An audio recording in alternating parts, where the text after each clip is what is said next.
Okay, Theo, a great race today.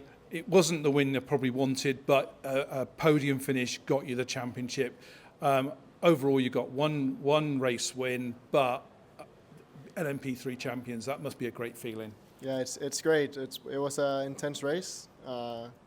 Watching first Jens starting the race with the red flag and then holding the positions after the red flag, and then Griffin did an amazing job pulling back the gap, and I just had to drive it home basically.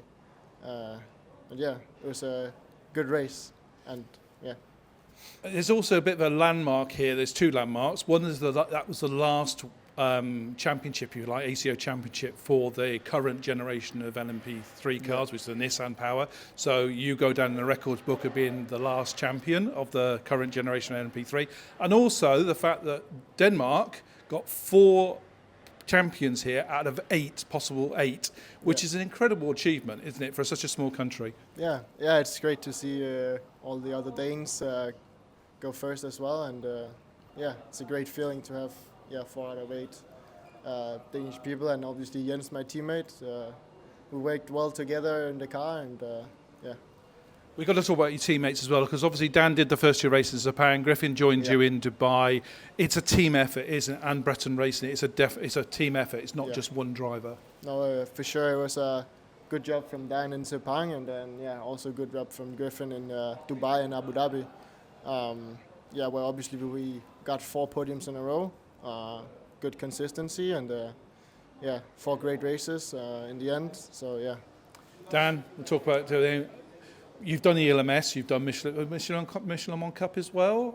So you're not new to this thing, but not the LMS, just the Le Mans Cup. So you're not new to ACO rules racing, but for such a new team to come in and win the championship on in the ALMS title is it really impressive, isn't it? It's an honor for us, definitely. I mean, we do it for our second year just, so it's going to be still a few emotional days ahead of us to let kind of the emotion sink in that we've really achieved it.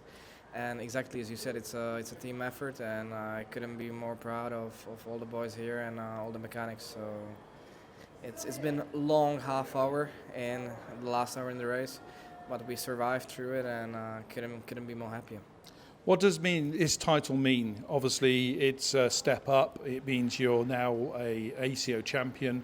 But what does this title mean for the team as a whole? It means the whole world for us, to be fair. As I said, we came here last year. We managed to get a win, and to be here in the role of a champion, it's amazing for us. And also to be coming out of a country which hasn't been really present in prototypes or any sort of endurance racing for the last 10-15 years. So yeah, we couldn't be more proud of it. You handed the mantle, if you like, for the last 4 races to Griffin. Let's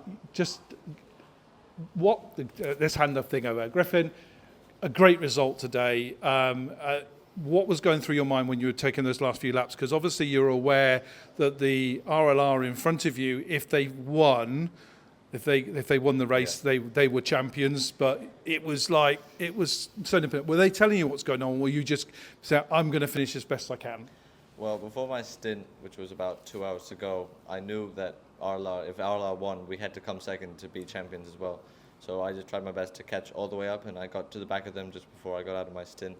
And luckily, High Class won the race today. And if they weren't in front, and if we came third, we probably would have lost the championship. So I'm really happy. I joined in Dubai to look for experience because it was my first races in prototypes and in these endurance races. Getting used to everything that happens in these races was really exciting. And then I decided to also do the last round, and then we came out as champions. So I'm super happy. It's a great result, and I say this prototype racing is very different. The strategies obviously is being decided by the team, but it's all about teamwork here, isn't it? It's not like in other series where you're the driver and you've got a team around you. You've got to work with these guys and make sure the car is set up for all 3 of you. Yeah, I came from single-seaters last year, did F4, and it's very different. Got to have the setup for all 3 drivers, and you all have to be improving with each other and helping each other, and then have a strategy, and everyone has to do their part, and it was just a great atmosphere. Is it something you want to carry on doing? Yeah, I've been looking to go into endurance racing, and this is an amazing start. I'll be trying to do ALMS the end of this year, and this is just a great start.